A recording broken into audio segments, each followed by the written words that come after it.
Marilah kita memulai ibadah kita. Kristus telah lahir di dunia. Kelahirannya tidak hanya mendatangkan sukacita, tetapi juga menyegarkan jiwa-jiwa yang penat.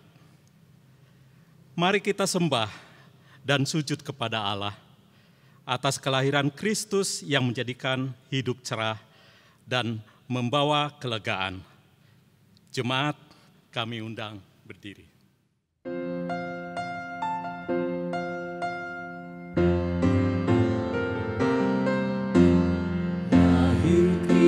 di dunia, bunyi-bunyi yang menyambut Dia.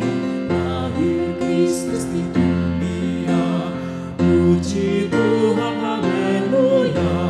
Janji amat telah genap, sabda Nabi pada masa lampau. Janji amat telah genap, selamat baru cerah tetap. Lahir Kristus di dunia, bunyi-bunyi yang menyambut Dia. Lahir Kristus di dunia, puji Tuhan, haleluya.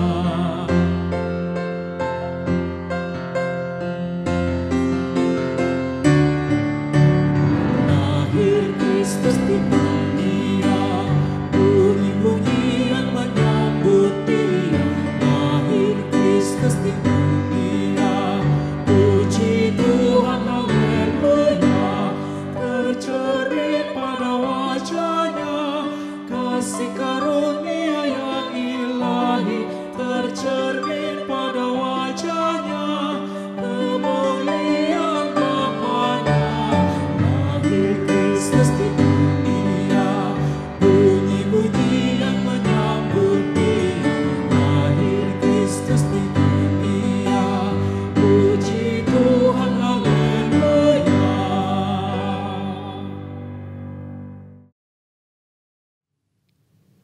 Saudara-saudara, mari kita memulai ibadah dengan bersama-sama meyakini bahwa pertolongan kita adalah dalam nama Tuhan yang menjadikan langit dan bumi.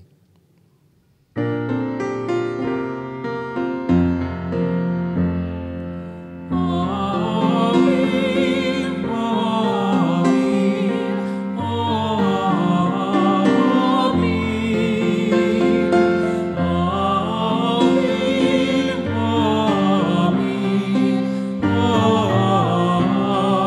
amin.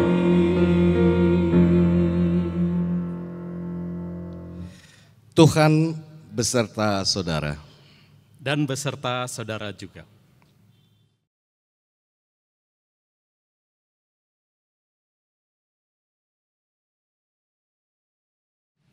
Umat Tuhan yang terkasih, tidak dapat disangkal bahwa kehidupan kita tidak selalu mulus dan lurus. Ada berbagai kesulitan, tantangan maupun rintangan. Perasaan rapuh dan jenuh kadang muncul dan membuat kita berputus asa menghadapi hari esok. Namun, kelahirannya melegakan jiwa kita semua. Kristus yang hadir di dunia menjadi tanda bahwa Allah setia memegang teguh kehidupan kita. Kelahirannya membangun kembali pengharapan di tengah kerapuhan dan kefanaan hidup.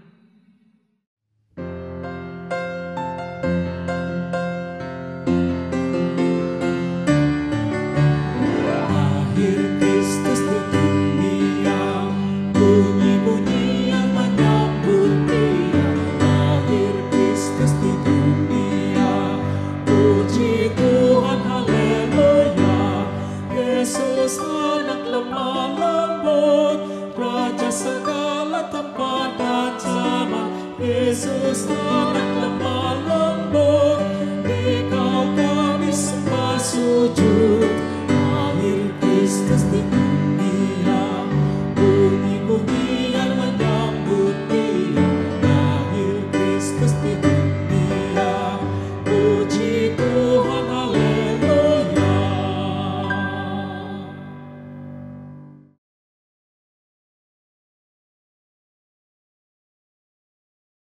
Sudahkah Natal berdampak besar dalam hidup kita?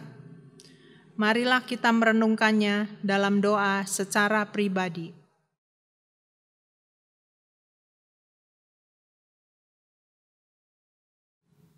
Kami mengaku, ya Allah, di dalam setiap jengkal kehidupan, kami berdosa dengan pikiran, perkataan, perbuatan, serta kelalaian. Pikiran kami masih meragukan penyertaan-Mu. Perkataan kami sering mempertanyakan pertolongan-Mu.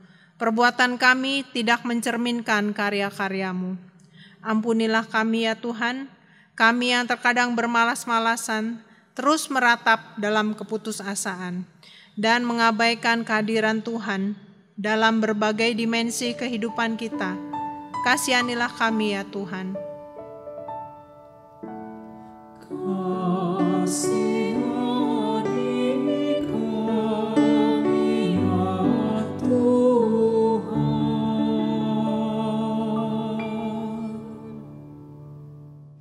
Ajarilah kami ya Allah, agar mampu peka terhadap penyertaan-Mu yang melegakan jiwa melalui aneka peristiwa dan perjumpaan dengan sesama kami. Di dalam nama Tuhan Yesus Kristus kami berdoa. Amin.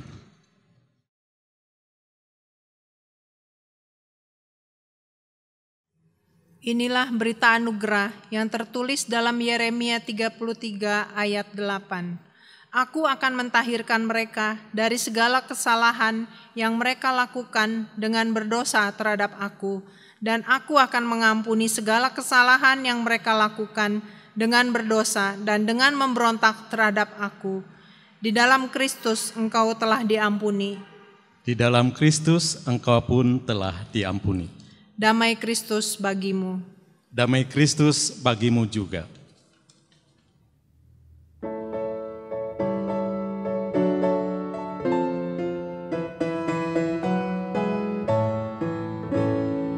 Anak yang dijanji, anak yang ditunggu, lahir di Bethlehem. Namanya Yesus, namanya Yesus. Mari menyembahnya. Immanuel, Immanuel, Allah menyertai kita. Immanuel, Immanuel, Allah menyertai kita. Raja yang perkasa yang membawa damai datang di dunia. Namanya Yesus, namanya Yesus.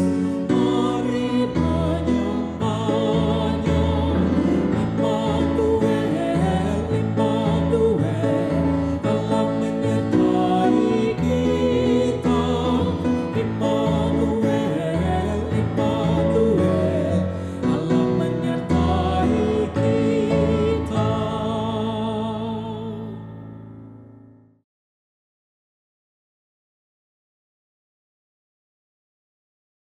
Jemaat yang dikasihi oleh Tuhan, sebelum kita membaca dan juga mendengarkan pemberitaan firman Tuhan, mari kita bersatu dalam doa. Ya Bapa, kami sungguh bersyukur jikalau dalam kehidupan kami boleh merasakan bagaimana janji-janji Tuhan, terutama janji akan kehadiran Mesias, telah digenapi dalam kehidupan kami. Kami boleh merayakan Natal, baik sebagai sebuah keluarga maupun juga keluarga besar jemaat-Mu GKI Maulana Yusuf. Kami juga boleh merasakan betapa luar biasa cinta kasih Tuhan yang menjumpai kami manusia. Dan kini Bapa, kami rindu untuk menyelami lebih jauh kasih Tuhan lewat pembacaan dan pemberitaan firman Tuhan, agar kiranya bagian firman yang kami baca, yang kami dengar, yang kami renungkan, sungguh boleh kami mengerti dan terlebih dapat kami laksanakan dalam kehidupan kami sehari-hari. Pakailah hamba-Mu di tengah-tengah segala keterbatasannya, agar kiranya apa yang hendak disampaikan, apa yang telah dipersiapkan olehnya, sungguh boleh menjadi bagian yang Tuhan perkenan. Bersabdalah kepada kami ya Bapa, karena kami sebagai anak-anak-Mu sudah siap untuk mendengarkannya. Dalam nama Tuhan kami, Yesus Kristus firman yang hidup yang telah lahir, yang berkarya untuk kami serahkan doa ini. Amin. Pembacaan Alkitab diambil dari Injil Tuhan kita Yesus Kristus menurut Lukas, pasal yang kedua, ayat yang ke-22 hingga ayat yang ke-40. Firman Tuhan berkata, "Dan ketika genap waktu pentahiran menurut hukum Taurat Musa, mereka membawa dia ke Yerusalem untuk menyerahkannya kepada Tuhan. Seperti ada tertulis dalam hukum Tuhan, semua anak laki-laki sulung harus dikuduskan bagi Allah. Dan untuk mempersembahkan korban menurut apa yang difirmankan dalam hukum Tuhan, yaitu sepasang burung tekukur atau 2 ekor anak burung merpati. Adalah di Yerusalem seorang bernama Simeon. Ia seorang yang benar dan saleh, yang menantikan penghiburan bagi Israel. Roh Kudus ada di atasnya, dan kepadanya telah dinyatakan oleh Roh Kudus bahwa ia tidak akan mati sebelum ia melihat Mesias, yaitu Dia yang diurapi Tuhan. Ia datang ke bait Allah oleh Roh Kudus. Ketika Yesus, anak itu, dibawa masuk oleh orang tuanya untuk melakukan kepadanya apa yang ditentukan hukum Taurat, ia menyambut anak itu dan menatangnya sambil memuji Allah, katanya, "Sekarang Tuhan, biarkanlah hamba-Mu ini pergi dalam damai sejahtera, sesuai dengan firman-Mu, sebab mataku telah melihat keselamatan yang daripada-Mu, yang telah Engkau sediakan di hadapan segala bangsa. Itu terang yang menjadi pernyataan bagi bangsa-bangsa lain, dan menjadi kemuliaan bagi umat-Mu Israel."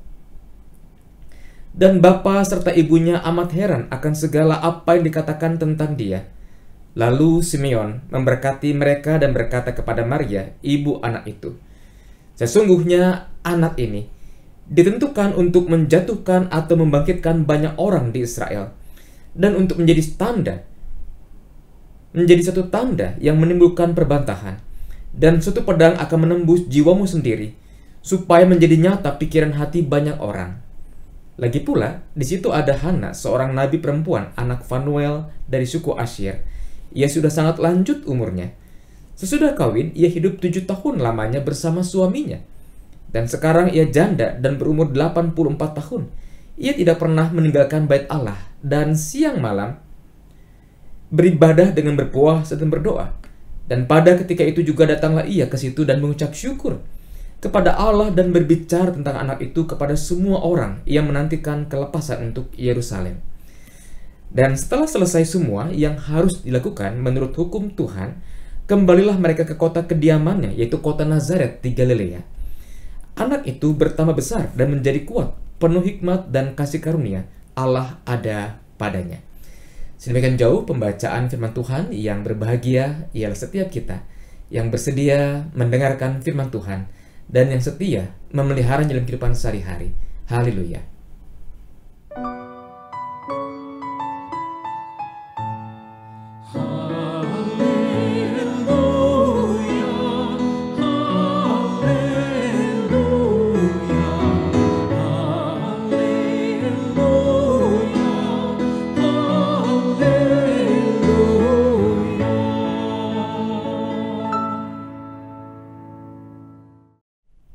Jemaat yang dikasihi oleh Tuhan, tema kebaktian kita hari ini adalah kelahirannya melegakan jiwa. Nah, jemaat yang dikasihi oleh Tuhan, saat ini kita sudah hampir 10 bulan berhadapan dengan kondisi pandemi COVID-19. Nah, selama itu tentu kita coba memaknai, coba melihat apa sisi positif dari pandemi yang terjadi sekarang ini. Tentu ada beberapa kemungkinan pemaknaan terhadap pandemi yang Bapak Ibu, saudara-saudari dan juga saya miliki, kita lakukan bersama. Yang pertama adalah dari pandemi yang masih terjadi saat ini, kita belajar tentang betapa penting arti keluarga dalam kehidupan kita, bukan? Di masa lalu sebelum pandemi terjadi, bukan tidak mungkin ada banyak orang tua yang bekerja, sibuk oleh karena pekerjaannya, sehingga tidak punya cukup waktu untuk berinteraksi dengan anak-anak. Demikian pula anak-anak yang sekolah, pergi pagi, pulang sore, kadangkala mereka lanjut dengan berbagai macam les, sehingga waktu untuk berkumpul sebagai sebuah keluarga praktis sangat terbatas. Saya pribadi menyadari bahwa kehidupan di masa pandemi ini sebagai sebuah keluarga membuat keluarga kami lebih hangat, lebih akrab. Di masa lalu sebelum pandemi, saya sering kali pulang larut malam, pukul 10 atau bahkan kadang-kala pukul 12 malam, seusai rapat ataupun juga pelayanan di gereja. Dan ketika pulang ke rumah, anak-anak istri sudah tidur, tidak bisa berdoa bersama-sama. Tapi di masa sekarang, ketika pandemi terjadi, ketika pelayanan dikerjakan dari rumah, anak-anak juga belajar di rumah, maka interaksi kami menjadi hangat dan dekat. Ada waktu yang kerap kami luangkan bersama setiap pukul 9 malam untuk membaca Alkitab dan berdoa bersama. Ada makna yang kuat, betapa penting keluarga itu dalam kehidupan kita. Nah, ada pemaknaan yang lebih lanjut. Di awal masa pandemi, ketika berbagai kegiatan dikerjakan dari rumah, belajar dari rumah, bekerja dari rumah, bahkan beribadah di rumah, ternyata indeks polusi di tanah air, bahkan juga di dunia, turun cukup signifikan. Permukaan bumi yang semula kotor oleh karena berbagai polusi, dengan dibatasi pergerakan orang di seluruh dunia, ternyata tingkat polusinya jauh lebih berkurang. Udara di sekitar kita lebih bersih daripada sebelumnya. Disitulah kita menemukan makna bahwa ternyata kehidupan manusia sebelum pandemi terjadi ternyata bersikap bermusuhan dengan alam lingkungan kita. Tapi sekarang kita diajak, ketika apa-apa kita kerjakan di rumah, kita diajak dan diundang untuk lebih menyahabati alam, pemberian Tuhan bagi kehidupan kita. Pemaknaan selanjutnya dari masa pandemi ini adalah bahwa ketika pemerintah mengumumkan kasus COVID yang pertama kali di tanah air pada hari Senin 2 Maret 2020 yang lalu, itu berarti sudah hampir 10 bulan kita menghadapi pandemi ini, dan kita menunggu, kita menanti kapan pandemi ini akan usai. Dan ketika 10 bulan sudah hampir berlalu, pandemi tidak menunjukkan tanda-tanda sudah selesai atau mereda, bukankah di situ kita diajak dan diajar untuk lebih menghayati apa artinya menunggu, apa artinya menanti dan juga berharap. Di awal pandemi, pemerintah punya skenario optimis. 3 bulan pandemi dapat diatasi, sehingga pemerintah meluncurkan skema new normal pada bulan Juni atau Juli. Ternyata sampai bulan ke-10, kita belum tahu apakah puncak kurva penyebaran COVID-19 di tanah air sudah tiba pada puncaknya dan menuju tanda-tanda menurun atau tidak. Rekor harian di tanah air ada di angka 8.000 sekitar akhir November yang lalu. Dan sekarang kita lihat tanda-tandanya belum flat, belum turun signifikan. Di awal Desember ini, memang vaksin yang dipesan oleh pemerintah telah datang. Nah, tentu kita berhadapan kembali dengan penantian dan pengharapan. Apakah vaksinasi yang diharapkan bisa berlangsung awal tahun depan dapat menjadi awal pemulihan kita dari pandemi? Atau bagaimana? Kita kembali menanti dan berharap akan efektivitas program vaksinasi ini yang dikerjakan oleh pemerintah dengan sungguh-sungguh. Nah, jemaat yang dikasihi oleh Tuhan, lebih lanjut tentang pemaknaan akan menanti dan berharap ini, di masa lalu, sebelum pandemi terjadi, bukankah banyak hal dalam kehidupan kita kerjakan dengan terburu-buru, dengan begitu cepat. Alhasil kita kurang menghargai proses di dalam waktu. Ambil contoh ketika kita pergi ke kantor untuk bekerja, bukankah kita pagi-pagi sudah bangun? Kita segera mandi, sarapan, dan segera pergi ke kantor, agar tidak terjebak kemacetan. Kita terburu-buru untuk mengerjakan berbagai hal. Apalagi konteks dunia menawarkan apa-apa serba cepat, apa-apa serba mudah. Tanpa disadari, itu pun juga membentuk mentalitas serba instan dalam diri kita. Tetapi sekarang, ketika pandemi terjadi, bukankah kita diajak untuk melambatkan tempo kehidupan kita? Kita diajak kembali untuk menanti dan berharap. Disitulah kita menghargai waktu yang Tuhan berikan, sekalipun di antara kita dihinggapi oleh aneka rupa kejenuhan. Nah, jemaat yang dikasihi oleh Tuhan Yesus Kristus, bacaan Alkitab kita hari ini juga memperlihatkan kepada kita tentang tokoh-tokoh yang juga menantikan penghiburan, menantikan kelepasan bagi Israel, yaitu Simeon dan Hana.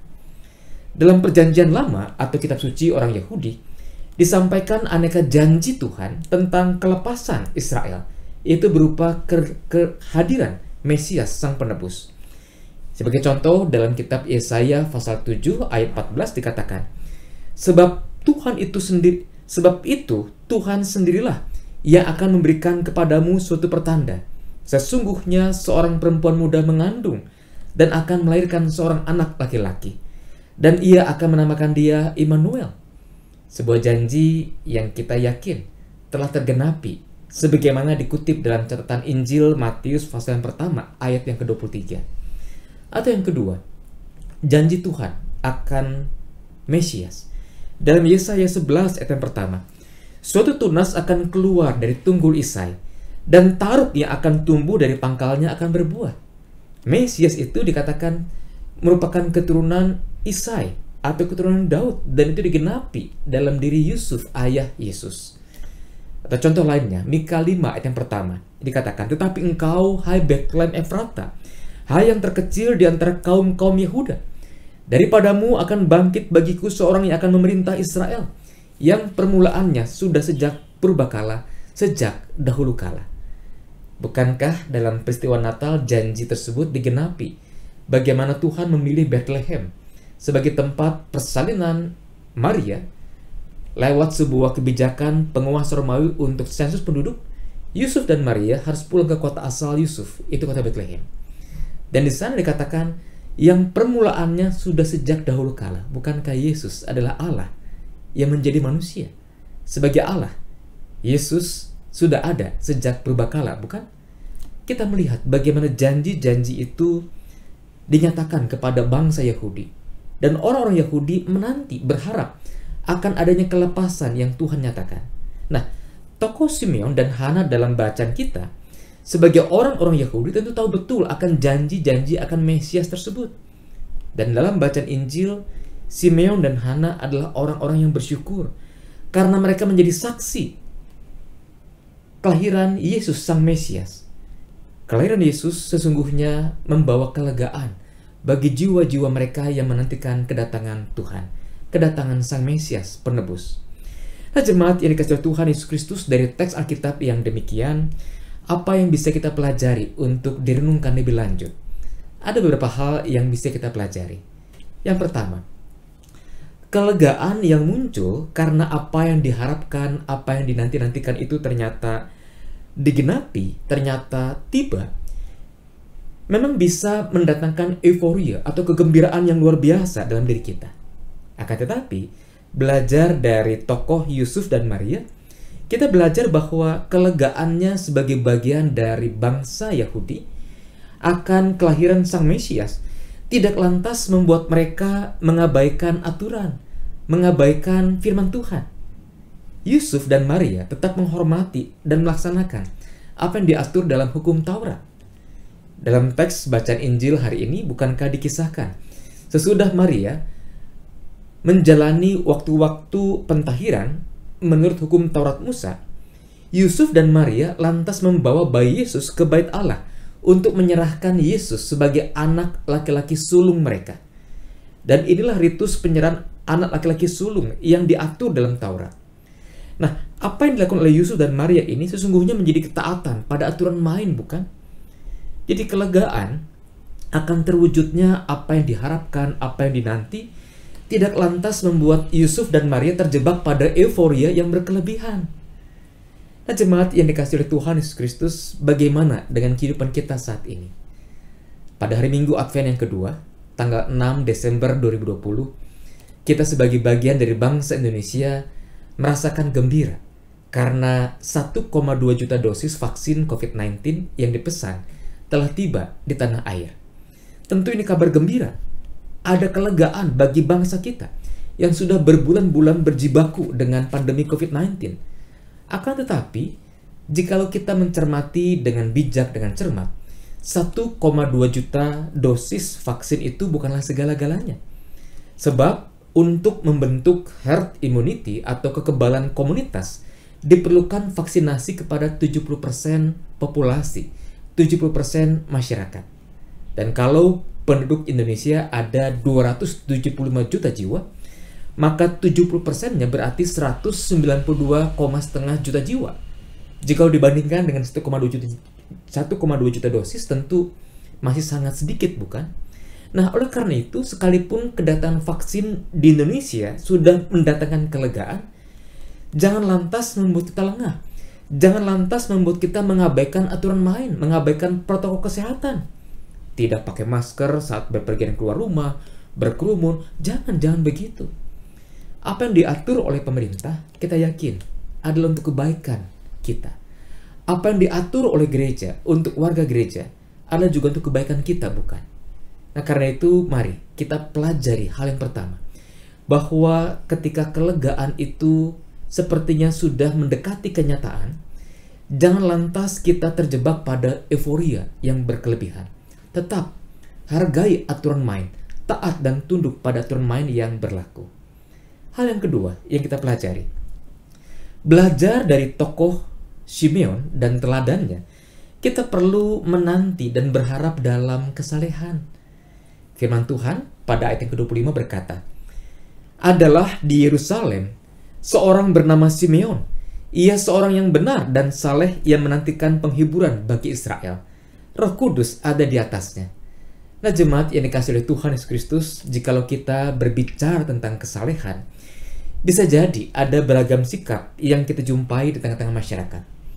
Pertama, ada yang bersikap alergi tentang kesalehan atau terhadap kesalehan.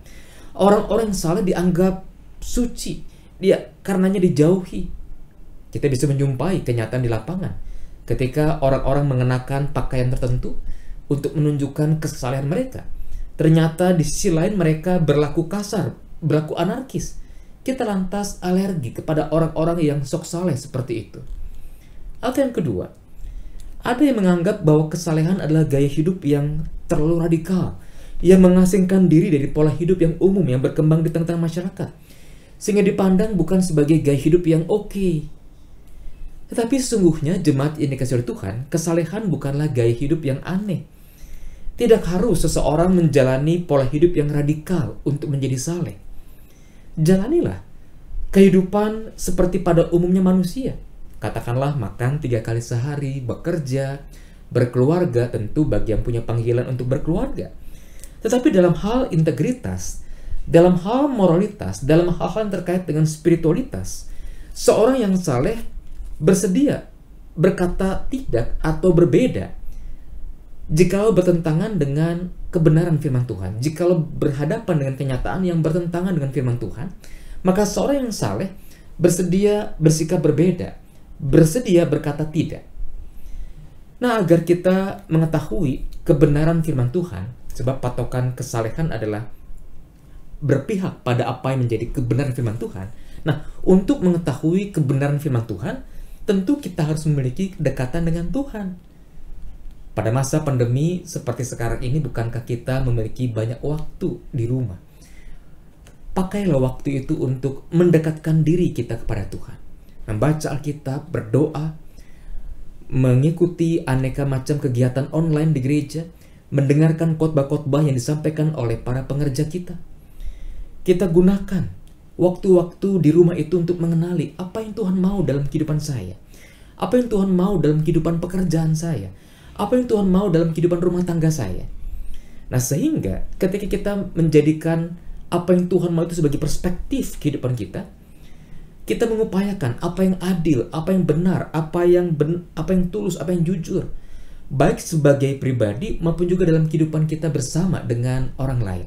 Itu berarti bicara soal kesalehan bukan berarti hanya urusan personal, bagaimana hubunganku dengan Tuhan, tidak. Tapi kesalehan juga bicara soal bagaimana hubunganku dengan Tuhan itu kita bawa dalam hubungan kita dengan sesama. Kita menerapkan apa yang Tuhan mau itu dalam perlakuan kita kepada sesama, dalam perkataan kita, dalam pemikiran tentang sesama dan kepada sesama. Sikap hidup yang saleh sesungguhnya seperti oase di padang gurun, mata air di padang gurun yang memberikan kelegaan di tengah-tengah dekadensi moral yang sedang terjadi di tanah air. Ini hal yang kedua, bagaimana kita menanti dan berharap dalam kesalehan yang kita jaga. Nah, yang ketiga, yang terakhir, belajar dari tokoh Hana. Kita diingatkan bahwa menanti dan berharap akan kelepasan itu bukan berarti kita tidak berbuat apa-apa. Sebaliknya, kita berbuat sesuatu yang positif, produktif, yang berguna bagi orang lain. Pada ayat yang ke-38, firman Tuhan berkata, "Dan pada ketika itu juga, datanglah ia ke situ, dan mengucap syukur kepada Allah, dan berbicara tentang anak itu kepada semua orang yang menantikan kelepasan untuk Yerusalem. Jadi tokoh Hana berbagi sukacita tentang kelahiran dan kehadiran Sang Mesias kepada mereka yang sama-sama menantikan kelepasan bagi Yerusalem. Nah, jemaat ini kasih Tuhan, kita melihat di sana bahwa ternyata tokoh Hana ketika ia menanti dan berharap akan kedatangan Sang Mesias, ketika ia berjumpa dengan perwujudan Sang Mesias dalam bayi Yesus, ia membawa sukacita itu dan menyaksikannya kepada orang lain, melakukan tindakan-tindakan yang positif dan produktif. Nah, jemaat yang dikasih Tuhan, saat ini ketika pandemi masih menjadi pekerjaan rumah yang besar bagi bangsa kita dan juga bagi gereja, sesungguhnya tersedia banyak kesempatan bagi kita untuk turut membawa kelegaan kepada sesama. Kita bisa membawa kelegaan dengan memakai masker saat kita terpaksa bepergian keluar rumah, entah untuk bekerja, entah untuk membeli aneka macam kebutuhan pokok di rumah. Kita bisa membawa kelegaan ketika kita menyisihkan berkat yang kita terima untuk disalurkan kepada mereka yang membutuhkan, atau kita menyatakan persembahan kepada Tuhan melalui gereja. Kita bisa membawa kelegaan dengan menyapa teman-teman kita yang sudah lama tidak kita jumpai di gereja, dengan cara menelepon mereka, dengan cara mengirimkan pesan kepada mereka, dengan cara mendoakan mereka. Kita bisa membawa kelegaan kepada sesama dengan mengkampanyekan, menyebarkan hal-hal positif lewat media sosial yang kita punya. Kita bisa membawa kelegaan bagi pemerintah setempat ketika gereja tetap mengupayakan langkah-langkah yang membangun kehidupan ketimbang merusak kehidupan dengan penyelenggaraan kegiatan yang minim resiko. Jika hal-hal ini kita kerjakan dengan sungguh, maka niscaya semangat Natal yang membawa kelegaan itu juga dapat menjadi kelegaan bagi sesama kita di tengah pandemi yang masih terus terjadi. Kiranya Tuhan menolong dan memberkati kita ketika kelahiran Kristus menjadi kelegaan bagi jiwa, maka Tuhan pun juga akan memampukan kita untuk menanti dan berharap sambil mengupayakan kualitas kehidupan yang pada akhirnya turut membawa kelegaan bagi sesama. Tuhan memberkati kita. Amin. Saat hening bagi kita.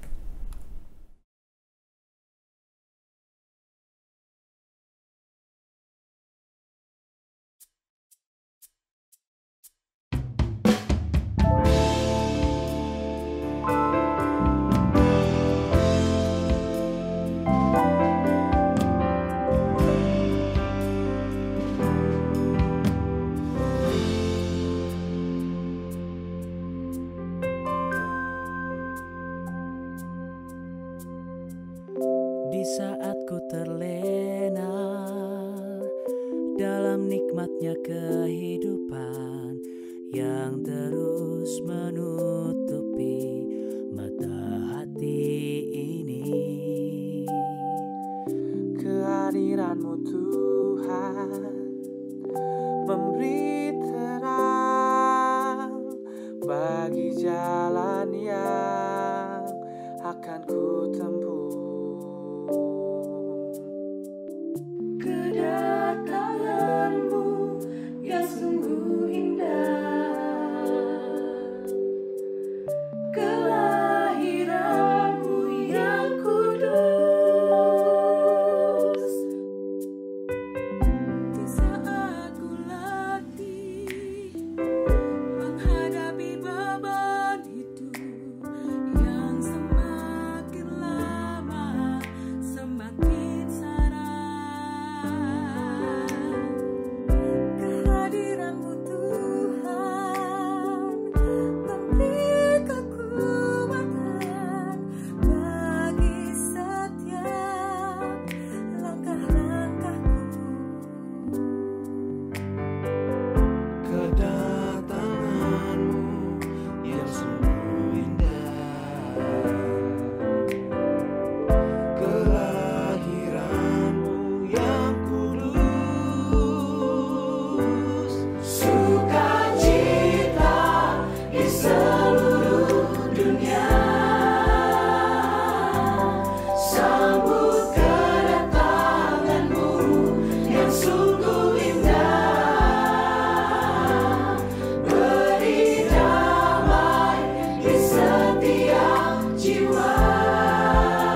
Marilah kita bersama dengan umat Allah di masa lalu, masa kini, dan masa depan mengingat pengakuan pada baptisan kita dengan mengucapkan pengakuan iman rasuli yang berbunyi, "Aku percaya kepada Allah, Bapa yang Maha Kuasa, Khalik langit dan bumi, dan kepada Yesus Kristus, Anaknya yang tunggal Tuhan kita, yang dikandung dari Roh Kudus, lahir dari anak darah Maria, yang menderita sengsara di bawah pemerintahan Pontius Pilatus, disalibkan, mati dan kuburkan, turun ke dalam kerajaan maut.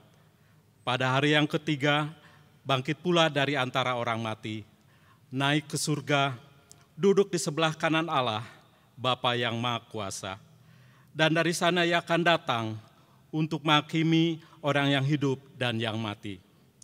Aku percaya kepada Roh Kudus, gereja yang kudus dan am, persekutuan orang kudus, pengampunan dosa, kebangkitan orang mati, dan hidup yang kekal. Amin.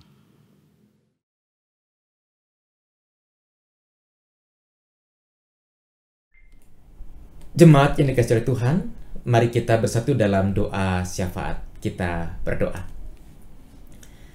Ya Bapa, kami sungguh merasakan sukacita kalau kami boleh kembali bersekutu bersama-sama.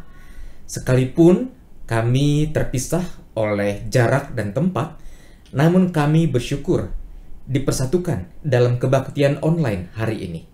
Kini tiba saatnya bagi kami Bapa untuk menaikkan pokok-pokok doa syafaat kami. Bapa, kami rindu untuk berdoa bagi warga jemaat Tuhan GKI Maulana Yusuf dalam keseharian mereka. Apabila ada umat Tuhan yang saat ini sedang terbaring lemah, apakah oleh karena sakit penyakit ataukah karena kelemahan tubuh yang lainnya, agar kiranya Tuhan berkenan untuk menjamah, memulihkan, dan juga menyemangati mereka menjalani hari-hari anugerah Tuhan. Bapak, kami juga berdoa untuk keseharian kami sebagai warga gereja maupun juga warga masyarakat di tengah-tengah kondisi pandemi yang masih terjadi. Biarlah Tuhan menolong kami agar kami dapat beradaptasi dengan berbagai situasi sesuai dengan protokol kesehatan yang dianjurkan oleh pemerintah dan juga yang diberlakukan oleh gereja Tuhan. Berkatilah Bapa agar kiranya kelancaran kegiatan-kegiatan gerejawi yang dikerjakan secara online atau bahkan aneka rekaman kebaktian yang dilakukan di gedung gereja kami, semuanya boleh berlangsung dengan aman dan damai. Kami juga berdoa Bapa, bagi panitia Natal dan Tahun Baru, kami sungguh bersyukur mereka boleh bekerja dengan antusias sehingga boleh menyiapkan rangkaian kebaktian pada minggu-minggu Advent yang lalu, pada malam Natal dan hari Natal yang lalu. Dan kini mereka bersiap diri untuk mempersiapkan kebaktian malam Tahun Baru dan juga kebaktian Tahun Baru. Agar kiranya Bapa Engkau menolong mereka, sehingga mereka tetap memiliki semangat, sukacita, damai sejahtera, kebersamaan, kekompakan, kesatuan hati untuk ambil bagian dalam aneka pelayanan. Berkatilah Bapa agar kiranya panitia Natal yang telah bekerja dengan luar biasa ini terus Tuhan tuntun dan berkati dalam anugerah dan juga cinta kasih Tuhan. Bapa, kami juga berdoa untuk pergumulan gerejamu GKI Maulana Yusuf. Kami berdoa untuk proses pencalonan penatua baru, agar kiranya Tuhan menolong proses yang saat ini sudah masuk pada tahap pembekalan calon penatua, agar kiranya sungguh dapat membekali para calon penatua ini dengan apa-apa yang perlu, dengan motivasi pelayanan, dengan pemahaman akan siapa gereja, apa itu gereja Kristen Indonesia, maupun juga hal-hal lain yang perlu ditambahkan kepada mereka, agar kiranya mereka Tuhan perlengkapi, sehingga pada waktunya nanti mereka siap dan cakap untuk mengerjakan panggilan pelayanan mereka sebagai penatua. Berkati juga Bapa persiapan perencanaan program kerja dan anggaran yang akan datang, agar kiranya setiap proses percakapan, penyusunan, diskusi, penetapan, Tuhan yang tuntun dari awal hingga akhirnya. Demikian pula dengan akan disambutnya tahun pelayanan yang baru, April 21 Maret 22, yang juga ditandai oleh pergantian personalia badan pelayanan, agar kiranya Tuhan berkenan untuk mengutus hamba-hambamu untuk ambil bagian dalam aneka rupa pelayanan, sehingga mereka bersedia untuk menunjang dan mendukung gereja di tengah-tengah kondisi yang serba terbatas. Namun ketika Tuhan mengutus hamba-hambamu untuk ambil bagian dalam aneka rupa pelayanan, bila Tuhan yang menyempurnakan, sehingga struktur dan personalia badan pelayanan yang dibutuhkan dapat terpenuhi pada waktu yang Tuhan tetapkan. Bapa, kami juga terus berdoa bagi bangsa dan negara kami di tengah-tengah pandemi yang belum juga usai, agar kiranya Tuhan menolong pemerintah kami agar sungguh-sungguh bertekun mengerjakan apa yang tepat, apa yang baik, apa yang benar dalam ketegasan, sehingga dapat mengendalikan penyebar luasan COVID-19 yang masih menjadi PR besar, bukan hanya bagi bangsa kami, tapi juga bagi bangsa-bangsa di dunia. Untuk proses vaksinasi, kami bersyukur untuk vaksin yang mulai datang walaupun masih dalam jumlah yang terbatas, agar kiranya para pihak yang ambil bagian dalam proses pemberian izin edar dapat cermat dalam melaksanakan tugas mereka, dan juga dalam pelaksanaan vaksinasi Tuhan juga tuntun sehingga Satgas yang bertugas merencanakan, mengawasi, memantau, dapat menyusun langkah-langkah kerja yang tepat, dan pada waktunya nanti vaksinasi bagi segenap penduduk yang sesuai dengan kriteria pemerintah dapat berjalan seturut dengan anugerah dan juga penyertaan Tuhan. Berkati lembaga-lembaga yang terkait dengan pengadaan vaksin, agar kiranya Tuhan menolong mereka, sehingga mereka sungguh-sungguh berupaya mengupayakan vaksinasi itu dengan cermat dan menjangkau 70% masyarakat Indonesia. Berkati juga Bapa dampak ekonomi dari pandemi ini, agar kiranya lewat sinergi yang diupayakan oleh para pihak, ada banyak hal yang baik yang boleh kami alami, sehingga bangsa kami dapat tangguh dalam menghadapi pandemi ini. Berkati juga Bapa warga masyarakat agar sungguh di tengah-tengah kejenuhan, di tengah-tengah kerinduan untuk berekreasi, di tengah-tengah pekerjaan yang mereka tekuni, mampukanlah mereka untuk tetap memiliki disiplin yang tinggi untuk menegakkan protokol kesehatan yang diperlukan. Inilah Bapa rangkaian doa syafaat kami. Kami percaya Tuhan mendengar. Kami yakin Tuhan akan menjawab doa syafaat kami ini. Sebab kami alaskan doa yang jauh daripada sempurna ini hanya dalam satu nama, Tuhan kami, Yesus Kristus, Juru Selamat dan Penebus kami yang hidup. Amin.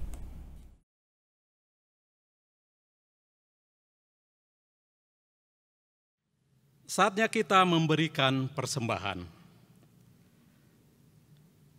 Bagi setiap orang yang menyandarkan pengharapannya kepada Allah dengan terus menjaga hidup dan berdoa kepadanya, Paulus melalui surat Roma 5 ayat 5 menyatakan kepada kita, dan pengharapan tidak mengecewakan, karena kasih Allah telah dicurahkan di dalam hati kita oleh Roh Kudus yang telah dikaruniakan kepada kita. Karena itu, mengucap syukurlah kepada Tuhan atas segala anugerahnya yang besar yang diberikan kepada kita, umat-Nya yang terkasih.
Mari kita berdoa untuk persembahan kita. Bapa yang sungguh baik, puji syukur atas anugerah dan berkat yang tak terhingga yang kami terima hari lepas hari.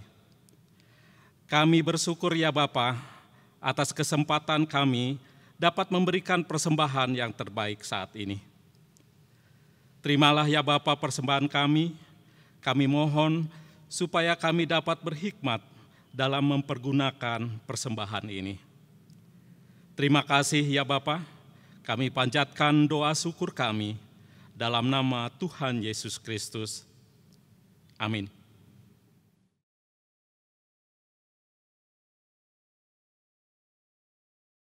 Walau hidup kita penuh rintangan, teruslah berharap kepada Allah dan percayalah bahwa Ia selalu menyertai. Dialah Sang Immanuel yang memberikan kelegaan jiwa. Dialah Sang Immanuel yang menunjukkan karya nyatanya. Dialah segalanya bagi kita.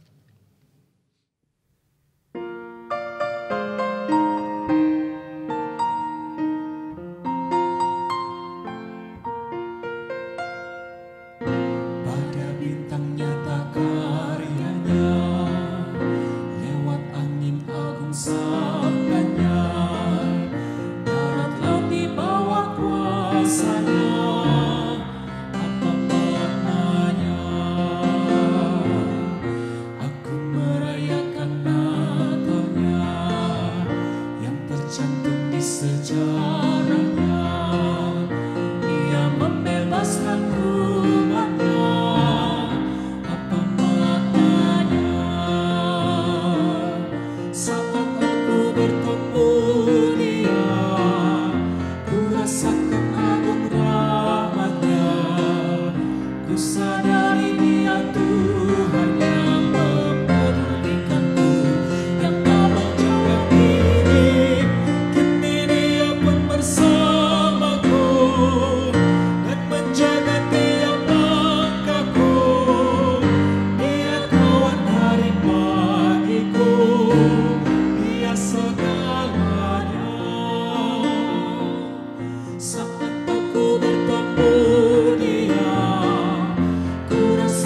Kini arahkanlah hatimu kepada Tuhan, Kami mengarahkan hati kami kepada Tuhan.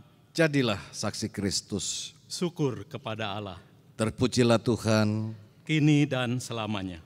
Mari kita menerima berkat-Nya. Kiranya kemuliaan Bapa menjadi suluhmu di dalam perjalanan hidup yang terkadang terasa kabur. Kiranya bela rasa Kristus menjadi cinta yang menaungimu di dalam langkah yang terjal. Kiranya hadirat Roh Kudus menjadi semangatmu di dalam merangkul dan mengasihi sesama.